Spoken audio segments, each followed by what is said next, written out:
Parmi les outils disponibles, l'effet miroir est un des plus puissants des outils.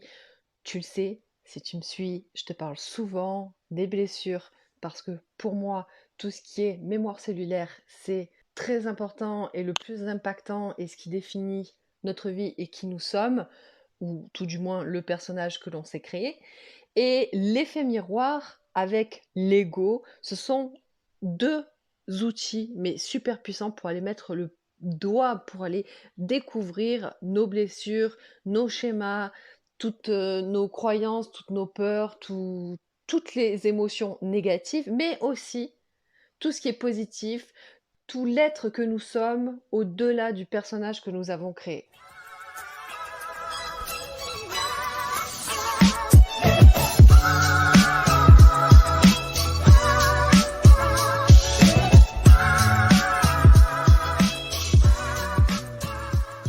Bienvenue sur Cultive ta graine, le podcast qui réveille. Je suis Aurore Marchesi, éveilleuse de conscience, killeuse de normalité et fondatrice du Voyage SEM. Je te partage dans ces podcasts toutes mes vérités de l'instant ainsi que mes différentes prises de conscience afin que tu puisses toi aussi partir à la découverte de toi-même. Je te remercie pour ton écoute et je te souhaite un bon voyage.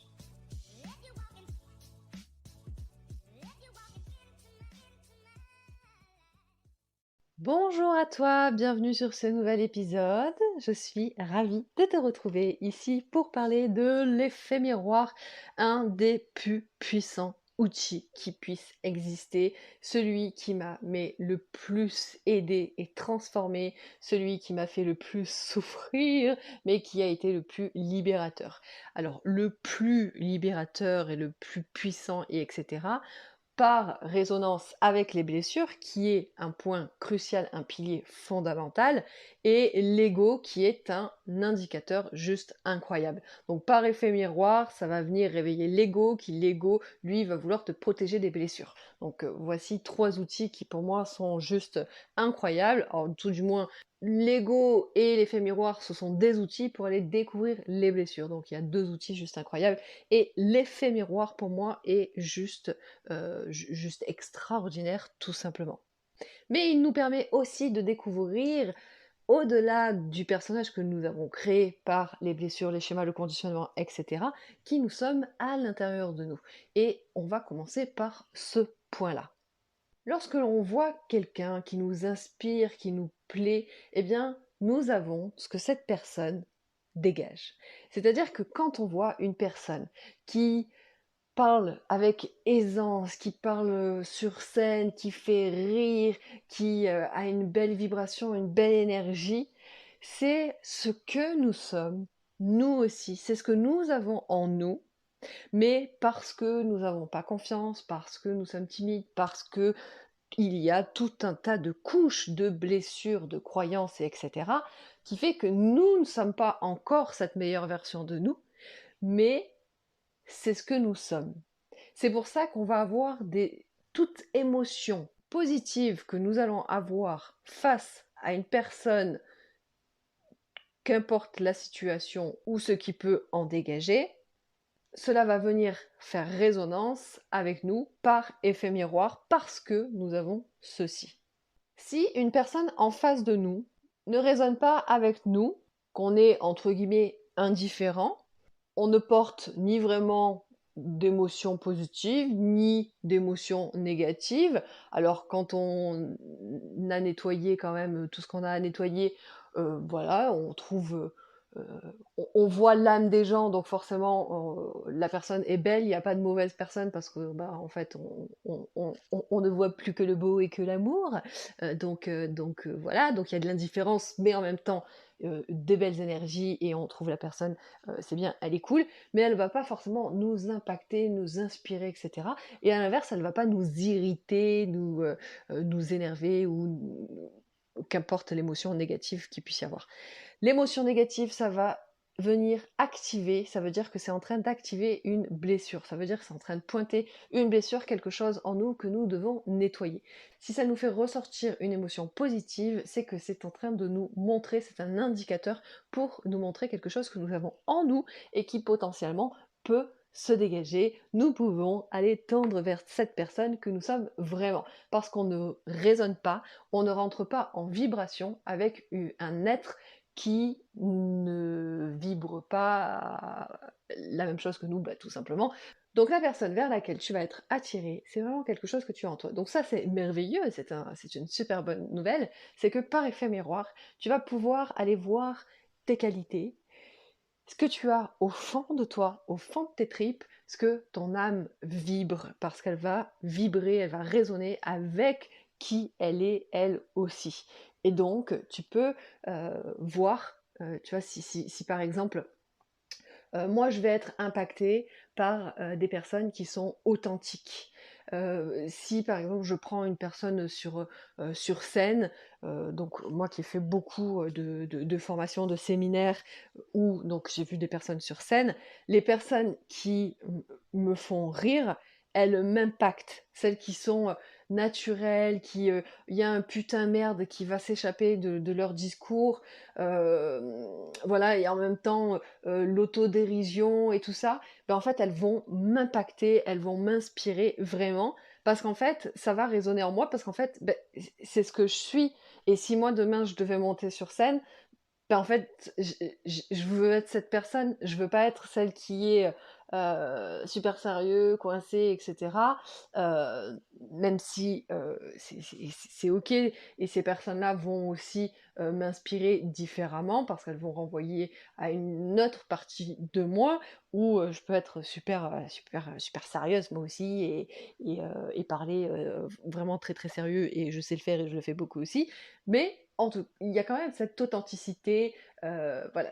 Et toi, par exemple, tu vas peut-être être plus inspiré vers quelqu'un qui, euh, voilà, a ce contrôle de soi, qui fait super attention à comment il parle, comment son élocution, sa gestuelle, donc le non-verbal, etc., etc. Et moi, l'inverse, voilà, tout simplement. Pourquoi? Parce que bah, peut-être que toi, tu es plus une personne qui va être vraiment soignée, qui a son image, etc. Alors pour moi, tout ça, c'est en résonance avec des blessures, mais bon, ce n'est que mon avis. Mais bref, il faudrait décortiquer et voir un petit peu la situation en tant que telle pour voir de ce côté-là. Mais en tout cas, voilà. Donc si une personne, elle t'inspire, tu la trouves géniale, tu la trouves bienveillante, tu la trouves douce, eh ben c'est ce que tu es. Tu le vois peut-être pas, mais c'est exactement ce que tu es.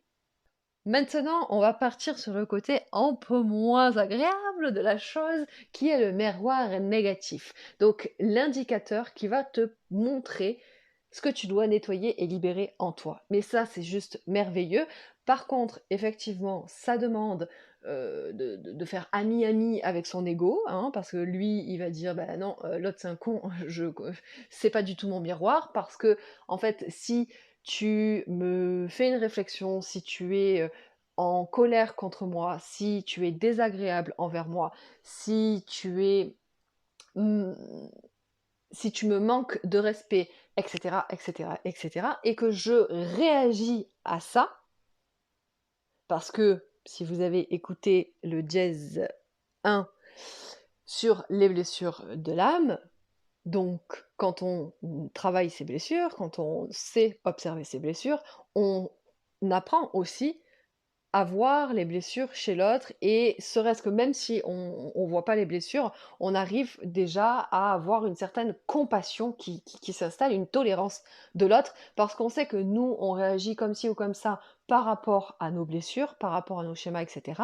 Et donc, on sait que l'autre réagit comme ça. En fait, c'est envers lui et pas envers nous. Et donc, ben, quand il y a une situation, l'effet miroir va venir nous pointer du doigt ce qu'on a à nettoyer.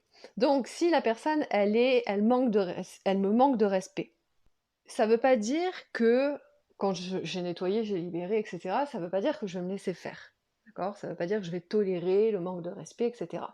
Néanmoins, c'est pas quelque chose qui va me prendre la tête, c'est pas quelque chose où toute la journée je vais être énervée, ou que je vais sauter à la gorge de la personne, et etc., etc.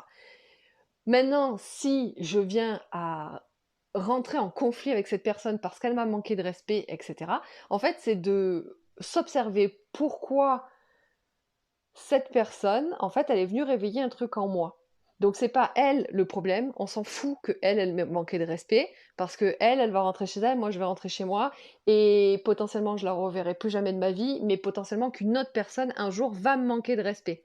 Et donc on s'en fout des autres en fait, dans le sens où, comme je le dis, elle, bah, cette personne peut-être je la reverrai jamais. Donc c'est moi en fait, c'est parce que moi je veux recroiser une autre personne qui va me venir parce que on est tous des miroirs. Donc si moi je nettoie pas cette partie de moi, ben, je vais recroiser quelqu'un qui va à nouveau pointer ce miroir, qui va pointer cette blessure que j'ai à soigner. Et donc ça va, et c'est comme ça qu'on dit, hein, répétition, les schémas qui se répètent, que ce soit des relations, des personnes qu'on rencontre, des situations, etc. Parce que ça veut dire qu'on n'a pas compris la leçon, en gros, et qu'on n'a pas nettoyé, qu'on n'a pas libéré, donc ça va se reproduire jusqu'à ce qu'on le fasse. Ce qui est important, c'est non pas la personne en tant que telle qui a manqué de respect, c'est pourquoi ça me fait réagir.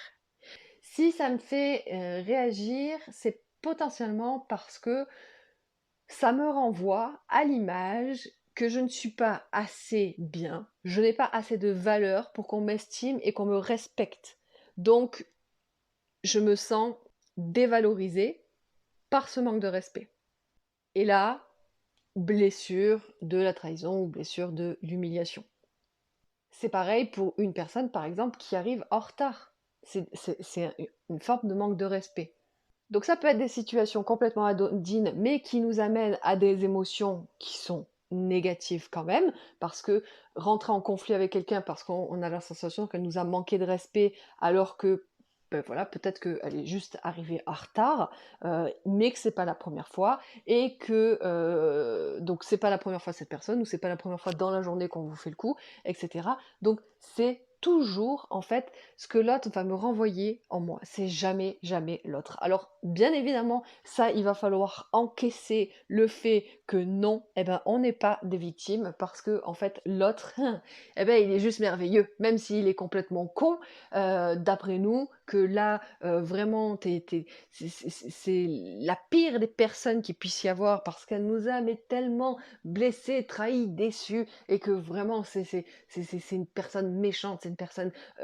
bref, voilà, c'est le con, c'est la conne, et puis nous, on est la victime. Bon, eh ben, je suis désolée, mauvaise nouvelle, ou bonne nouvelle, eh bien, il n'y a pas de con, il n'y a pas de conne. Donc, comme j'aime le dire, les connards et les connasses n'existent pas, parce que du coup, en fait, ce sont juste des merveilleux indicateurs qui viennent et qui te pointent du doigt pour que toi, tu ailles mieux. Voilà. Donc, en fait, c'est tes amis, même si tu as l'impression que c'est des ennemis, ou tout simplement des gens qui t'énervent sans être des ennemis. Mais voilà, donc c'est des merveilleux indicateurs pour te permettre d'évoluer. Et donc ça, c'est magnifique, parce que si tu acceptes le fait que tu n'es plus une victime, que ces personnes-là sont simplement là pour t'aider, donc déjà c'est génial parce que rien que ça te permet de te soulager, de te dire ah bah c'est cool parce que les gens en fait voilà, donc déjà j'ai moins de colère en moi parce que je vois plus l'autre comme un méchant mais comme un gentil qui vient me titiller certes mais qui vient m'aider à me nettoyer, à libérer une blessure. Déjà rien que ça je trouve ça cool, et puis ça nous permet donc de nous libérer. Il y a des fois où ça fait du bien d'être une victime, ça fait du bien d'être un Calimero. J'ai énormément utilisé mon miroir. Je crois que 2018-2019 ont été les plus, voilà, les 2 années les plus difficiles entre guillemets de ma vie, parce que j'ai passé vraiment 2 ans à décortiquer tout ce qu'il y avait en moi avec ce miroir. Et ça n'a pas été toujours facile, parce que des fois j'avais envie de dire que l'autre c'était un con et j'avais envie d'être une victime, j'avais envie de pleurer et de dire mais c'est eux les méchants et moi j'en ai marre et moi je suis une victime et on me fait toujours du mal. J'avais envie de dire ça par moment, sauf que bah, tu le sais que Aurore, oui t'as le droit de dire ça. Allez vas-y, allez, vas-y fais ta victime là pendant 5 minutes si tu veux, ça y est t'as fini de pleurer. Ok, bon, allez, viens maintenant, on va voir le miroir que ça fait travailler. Parce que si je suis une victime, eh ben, ok, je vais être une victime, je vais pleurer, c'est moi la méchante, c'est moi, enfin, c'est moi la victime, c'est eux les méchants, et etc. Jusqu'à ce que je recroise une autre personne qui me refasse souffrir et que je sois encore la victime. Et puis que le schéma il se répète, et il se répète, et il se répète, et il se répète. Et toute ma vie, finalement, je suis en colère parce que l'autre il m'a coupé la route sur la route, tout simplement. Hein, voilà, donc ah mais pour qui il se prend, il a nani, et puis il a pas de respect, donc blessure de l'injustice potentiellement. Et là après, ben, en fait tu roules et tu dis oh là là, mais imbécile va. C'est dangereux, oh là là. Tu sais, c'est un peu. Après, t'es content en fait, tu vois. Certes, il y a des moments où t'es moins content, hein, parce que quand tu nettoies, c'est sûr que quand tu vas plonger la tête dans la merde, comme j'aime bien dire, pour aller nettoyer, remuer tout ça, c'est sûr que quand tu remues la merde, ça pue. Mais après, bah, tu peux nettoyer, tu peux enlever, l'eau elle devient claire et ça sent bon et c'est oh, c'est génial, tu vois. Mais sur le moment, bon, c'est sûr. Alors ça ne veut pas dire que tu n'as plus le droit d'être une victime. Si tu as envie de pleurer, si tu as envie de dire que tu as tout le malheur du monde, etc., sur le dos, et que l'autre c'est un con, et que ceci, que cela, ben, tu as le droit. Mais c'est de se rappeler et de switcher le plus rapidement possible, que ce soit 1 heure, 2 heures, une journée, qu'importe, mais c'est de switcher le plus rapidement possible et de se dire, bon ok, allez, stop, arrête d'être une victime, parce qu'on pourrait vraiment partir beaucoup plus loin, hein, parce que tu as choisi tout ce qui t'arrive, tu as choisi les gens que tu rencontres, etc., etc. Mais bon, ce n'est pas le sujet ici. Donc, déjà, en fait, voilà, tu es créateur de tout, tout, tout, tout, tout. Donc, en fait, la seule personne à qui tu peux en vouloir, entre guillemets, c'est toi, parce que déjà, rien que ça, c'est toi qui as décidé de venir expérimenter tout ça. Mais bon, bref, comme j'ai dit, ce n'est pas le sujet ici. Néanmoins, l'effet miroir, ça va te permettre donc de nettoyer toutes tes blessures, toutes tes mémoires cellulaires. Donc les blessures, c'est les blessures de l'âme, du transgénérationnel, de l'enfance, karmique, etc.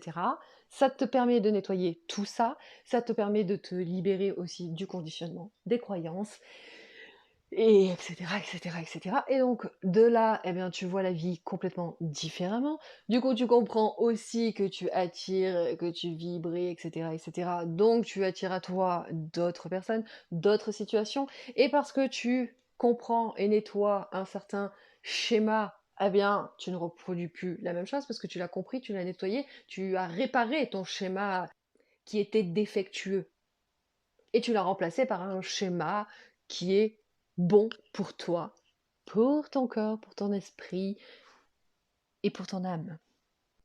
Alors je t'invite à regarder les gens autour de toi et à observer les émotions qui se dégagent de toi en rapport avec les personnes, que ce soit de ton entourage, des gens que tu ne connais pas, les gens que tu vois sur les réseaux sociaux, à la télé, bref, qu'importe, dès que tu as une émotion, qu'elle soit positive ou qu'elle soit négative, c'est d'aller regarder qu'est-ce qui se passe en toi, le pourquoi du comment. L'autre, on s'en fout. L'autre, il est juste gentil, il est juste merveilleux, il est juste magnifique parce qu'il te permet, toi, de t'élever. Donc ça, encore une fois, c'est un choix que l'on décide de faire. Soit je décide, par exemple, que le miroir, non, pas du tout, moi je suis une victime et l'autre c'est un con et le miroir c'est de la merde. Oui, on peut très bien se dire ça. On peut se dire que les blessures, oui, mais les blessures, l'enfance, le machin, aussi, ça, nan, nan, et ne pas aller les soigner. Et oui, et c'est ok. Mais finalement, on reste dans des schémas de peur parce que ben, j'ai peur de réaliser mes rêves, donc j'ai peur d'être qui je suis. Finalement, ma vie, elle n'a pas forcément de sens. Mes relations amoureuses, je sais pas forcément trop ça. Financièrement, ça va pas parce que ben en fait j'ai tellement de blocages etc que je n'arrive pas à atteindre l'indépendance financière. Je j'ai un boulot qui me va pas, j'ai etc., etc., etc. Et je connais des tas de couples qui, par exemple, toute la journée, ou peut-être pas toute la journée, mais en tout cas une fois par jour au moins, se prennent la tête, et j'en connais, mais oh, nombreux, et si ça te plaît, écoute, si tu kiffes ça, c'est génial, c'est merveilleux, c'est bien. Mais quand tu comprends que hein, j'ai partagé sur mon Instagram l'échelle de conscience, donc avec les différents niveaux vibratoires par rapport à nos émotions. Donc quand tu comprends que tu vibres très très bas quand tu es dans la colère et que donc tu peux attirer à toi que ça, hein, j'ai déjà expliqué, ou si je cherche à mettre la radio Chérie FM, mais que je me mets sur la fréquence de énergie, je ne pourrai jamais écouter Chérie FM si je me mets sur la fréquence de énergie. Bon, si je vibre au niveau de la vibration de la colère, je ne pourrai jamais attirer à moi des choses, des gens et des circonstances qui sont dans la lumière, l'amour, et etc. Et donc la paix et la joie et le bonheur, je ne pourrai pas l'atteindre dans ma vie parce que je vibre le trois quarts du temps une vibration très basse. Donc la vie, elle est comme la société ou le conditionnement ou l'ancienne génération nous a dit. Dans la vie, c'est dur. La vie, on n'a pas tout ce qu'on veut dans la vie. Pour le travail, c'est dur. Gagner de l'argent, c'est dur. Les relations, ça peut pas être beau. L'amour, ça fait souffrir, on le sait. Bref, du coup, tu peux rester dans toutes ces croyances et avoir une vie qui n'est du coup loin de la paix et de la bienveillance et de l'amour et de la joie, et etc., etc. Si tu travailles tout ça, ça ne veut pas dire que tu vis au monde des bisounours et que tout va bien et que je ne suis qu'amour et que paix et que je baigne dans tout ça. Non. Alors oui, à un moment donné, et à force de faire, oui, tu peux atteindre ce niveau-là. Mais le trois quarts des personnes qui évoluent dans ce milieu-là, on reste des humains qui ont des émotions et on continue à nettoyer, à nettoyer, à nettoyer, à nettoyer. Mais au plus on avance, au plus ça glisse. Donc, des choses qui m'énervaient il y a quelques années, aujourd'hui, ne m'énervent plus du tout. Et certaines vont me chatouiller, voire m'énerver, mais ça va durer peut-être 5 minutes, une demi-heure, 1 heure, 24 heures, et puis c'est fini. Et donc j'arrive à switcher très très vite et donc à remonter mon taux vibratoire et donc à être dans l'amour et la joie le plus souvent possible. Voilà un petit peu ce que c'est que l'effet miroir. Bon, j'espère que ça t'a plu. Si tu ne connaissais pas, n'hésite pas à me dire ce que tu en as pensé. Et si tu le travailles, n'hésite pas à me faire ton retour également. Tu peux me retrouver sur Instagram, tu peux venir me voir, que ce soit en commentaire ou en privé, et me dire ce que tu en penses. C'est le voyage SEM. Si tu connais déjà le miroir, et pareil, tu peux me dire, hein, un petit peu, me témoigner si effectivement ça fait combien de temps que tu le travailles, etc. Qu'est-ce que ça t'a apporté, et si tu es d'accord avec ce que j'ai partagé et tout ça. Bon, voilà, d'échanger et de partager à ce sujet. Et puis, si tu n'es pas abonné, je te laisse t'abonner également. Tu as Spotify, Deezer, etc., YouTube, et tu as Ocha, où tu as la newsletter pour que je t'envoie un petit coucou pour te dire que le nouveau podcast est sorti. Et puis, je te remercie d'avoir écouté ce podcast. Je te remercie de me suivre. Je t'embrasse très très fort et je te dis à bientôt. Bye bye.